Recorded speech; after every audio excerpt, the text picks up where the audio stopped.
Okay, so here's an interesting thing. Have you guys ever heard of a male cockatiel that don't like being hugged and kissed, but the females don't mind it? So it's kind of weird. Say this bird here. Happy does not like hugs and kisses. He doesn't like it at all. But Penelope likes it. So I'm going to demonstrate. Okay, let's see. I'm going to put it here.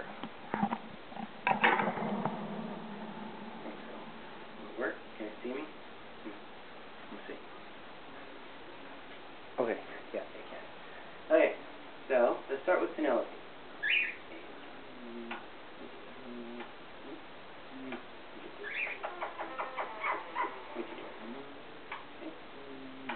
Okay, that's Penelope. She doesn't mind it. She likes it. But Happy doesn't like it. Watch what happens. You see, he immediately turns away. And when I do it, what's he doing? Turns away. Doesn't like it. He'll even make a rejectful call. What's he doing? Hmm? See? What's he doing? Hmm? I love you. I love you so much.